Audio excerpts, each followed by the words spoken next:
So chapter 2 has these three main topics. The first is drawing inferences about single individuals drawn from a normal population. And then we're going to think about drawing inferences about population means from a population for which the standard deviation is known. And then think about drawing inferences about the population mean in an instance where the standard deviation of the underlying population, sigma, is unknown. Did this in the previous video. This is what this video is going to be focused on. Later we'll consider this situation. This is the one that's really most important. We need to go over these in order to understand this one. So, earlier on in the overview, talked about a situation where we're interested in female heights of students registered at the U of A in 2020. And we could imagine that there might be a list of 5,000 heights. So, what I can do is I can sample at random 10 individuals and determine their heights. 121, 137, 142, until I get 10. If you were to do it, or if I were to do it on another day, I might get 116, 139, 124. This process could be repeated many times. If we consider all possible samples of size 10 taken from an underlying population with 5,000 individuals, the number of possible unique samples of size 10 would actually turn out to be 2 times 10 to the 30th, essentially an infinite number, or close to an infinite number, of different possible samples of size 10 taken from the underlying normal population of 5,000 individuals. We can think of this number of 2 times 10 to the 30 as representing the number of observations in our sample space. The set of all possible samples of size 10 reflects our sample space. Now, we've made this really big deal about the concept of a random variable. So what's a random variable? A random variable is a mapping that takes for each set of observations and translates that into a particular number. So in this case, these numbers here would be translated into a value of y bar. What's the random variable? The random variable is the sample mean, based on a sample size of n is equal to 10. We might calculate that as 136. We might take this one, we calculate that as being 124. We could index this as a 1, we could index this as a 2, and then we'd have millions and millions of these possible different sample means. So again, the concept of a random variable, we can think of it in two different ways. One, as a mapping, to take each possible outcome and translate it into some sort of a value here, a number, a sample mean. The other way we can think of a random variable is the set of all possible outcomes that we might get when we actually do the experiment. So now let's think about what we're actually doing here. So what are we actually doing here? We're going to assume that we've got this population of female heights, folks registered at the U of A in 2020. And we're going to assume that those heights, and I'm going to represent this, are normally distributed with mean mu and standard deviation sigma. So that's our underlying population, female heights. And then what I'm going to do is I'm going to take 10 individuals at random. 1, 2, 3, 4, 5, 6, 7, 8, 9, 10. And I put that number on a number line. And then 1, 2, 3, 4, 5, 6, 7, 8, 9, 10. Another number on a number line. 1, 2, 3, 4, 5, 6, another number. And I'm going to repeat that for all the 2 times 10 to the 30 different possible samples of size 10.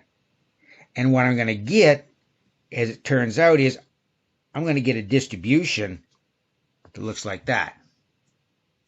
Now, what have we got here? what have we got here is y. And what have we got on the y-axis is f at y. And so what we could say here is that the random variable y is normally distributed with mean mu and standard deviation sigma. So what do we have here? What's going on the x-axis? What's going on the x-axis is y bar, and what's going on the y-axis is the probability density function of y bar. And so if we consider all possible values of y bar, that's a random variable, and that's going to have a distribution. I'm going to talk about the features of this distribution in a moment. But the thing to think about is that this distribution here can be thought of as a probability density function. And that makes sense because y bar, the set of all possible values of y bar, is itself a continuous random variable, so it's going to have a probability density function. And in fact, we're going to give it a special name. We're going to give it the name sampling distribution.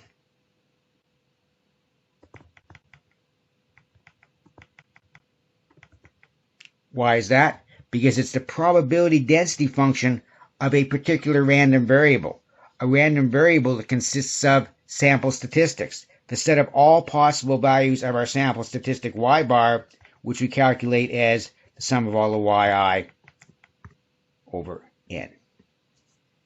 So now what I want to do is think about this. Think about this, and I want to focus on what can we say about the distribution of y bar, given that we know it's a random variable, the set of all possible sample means, derived from an underlying population that has these characteristics. So, what are the features of this sampling distribution, this probability density function of the random variable y bar, the set of all possible sample means of size 10 taken from population?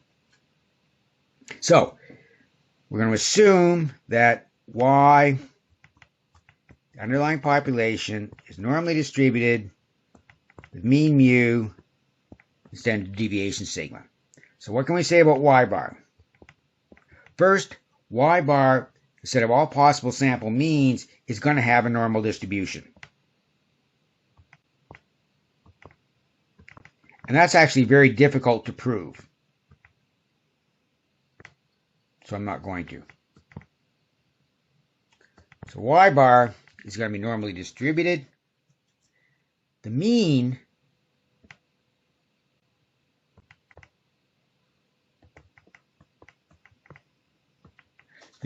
of the set of all possible sample means is going to be the same as the mean of the underlying population.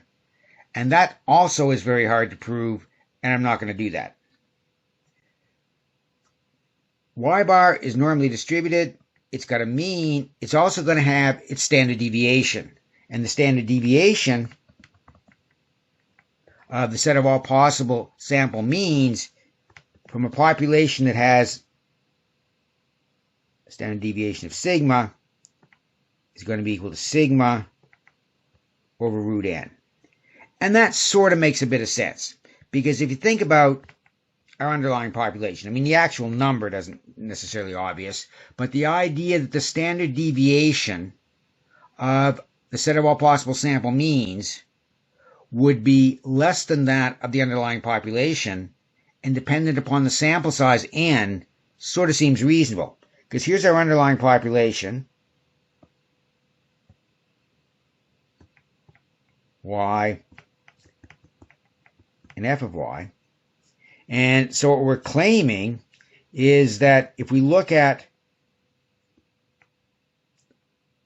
red, so this is going to be f at y bar, the set of all sample means, that it's less variable. And the reason for that is that, okay, when we calculate a sample mean of size 10, it's very unlikely that we get all 10 out here, or it's very unlikely that we get all 10 out here.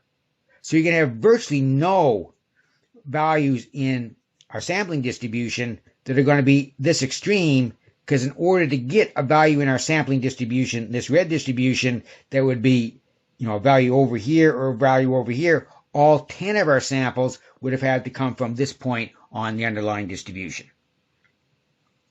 Okay, so that's a third feature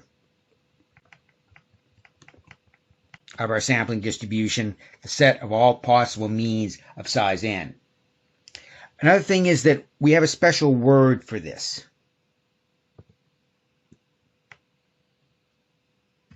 We call this standard error of the mean, or sometimes just the standard error. And the reason for doing that is this is special. We're thinking about the standard deviation of a normal distribution, but a particular normal distribution. The normal distribution that consists of the set of all possible sample means.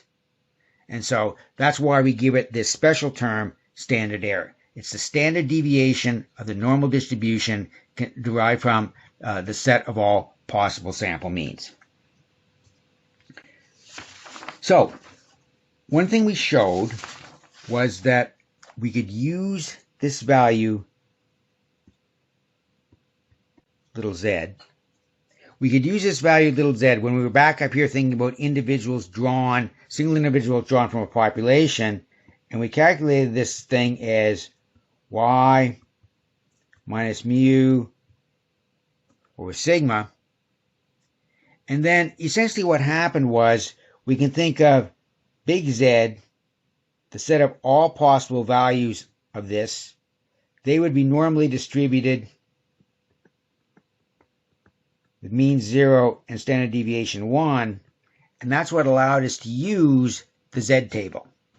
So earlier we recalled if we had a single individual that had an IQ of 130, we could calculate the Z value as being equal to 130 minus the mean divided by the standard deviation, and that gave us a value of 2.0. And we looked at 2.0, we got this value here. So what is this thing? We can think of this, I'm going to draw this as capital Z without the little, so this has got a little bar here. For lowercase z, there's no bar here, this is uppercase Z. So here we've got the set of all possible individuals from that normal population. It enables us to use this thing called the standard normal distribution to solve problems about single individuals. So we're going to try to do the same thing when we're dealing with drawing inferences about not single individuals, but rather population means. So earlier on we saw that for single individuals,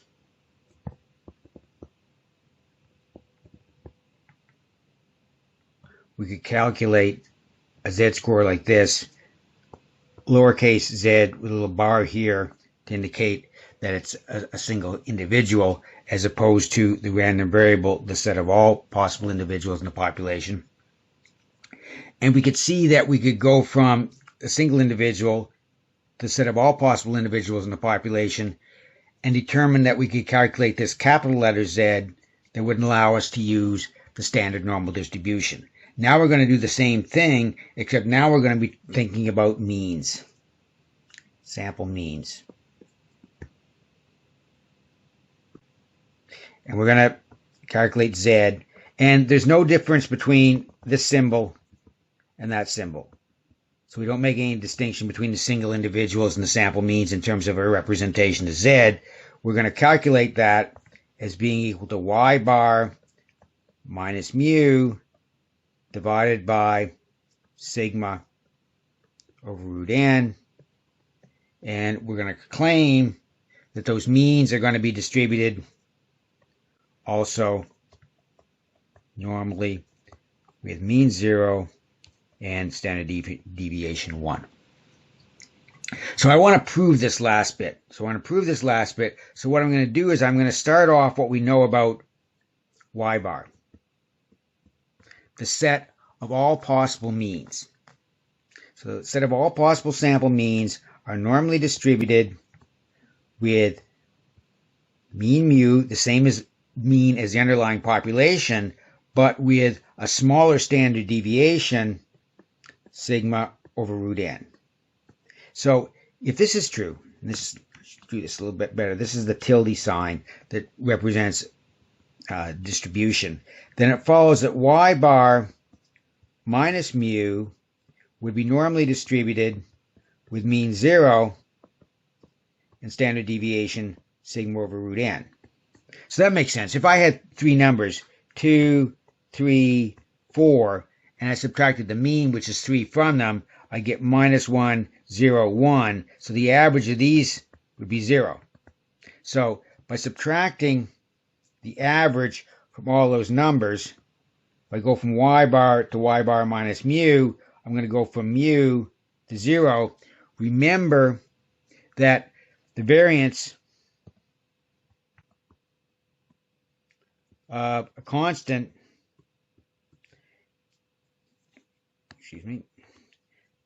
variance of a plus y is equal to the variance of y. So adding a constant to a random variable isn't going to change its variance or its standard deviation. So now what I'm going to do, I'm going to divide y bar minus mu over sigma root n, and that's going to give me normal distribution with mean 0 and standard deviation 1, because you remember that standard deviation of AY is equal to A times the standard deviation of Y. So if I divide this value here by sigma root n, then this thing is going to also be divided off, and it's going to give me that 1.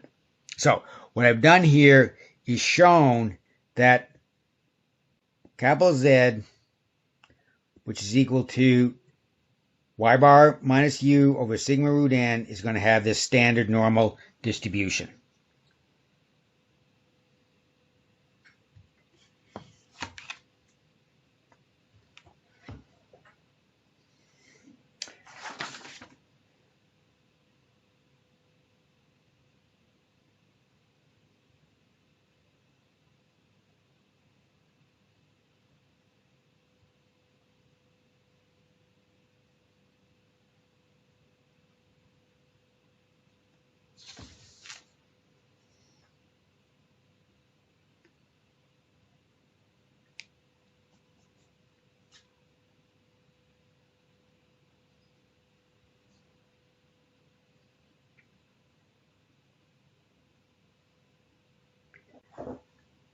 And finally, we're going to start 4, 3, 2, 1.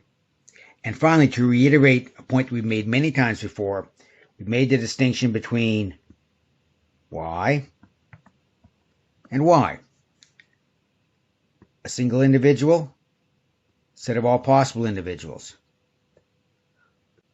Lowercase y bar, uppercase y bar. The sample mean that we observe when we actually do an experiment, the set of all possible sample means, the random variable that we might have observed when we did the experiment. And similarly, we can make a distinction between lowercase z, which is when we do an experiment, we actually can calculate it. And how do we calculate it? We calculate it as y minus mu over sigma root n. Let's just think about this for a moment. This is pretty obvious. We sample a number of individuals and calculate the average height. This is pretty obvious. That's the number of individuals in our sample. This, remember, we're dealing with the second scenario. where we're trying to draw inferences about the population mean, and we're going to assume that sigma is known. What's this business here?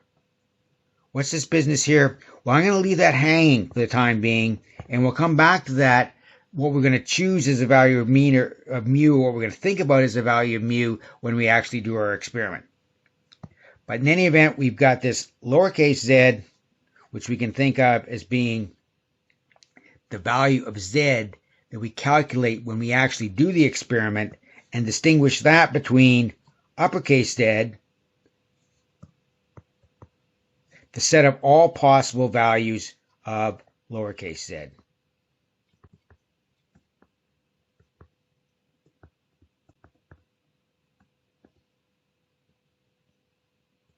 And we'll stop it there.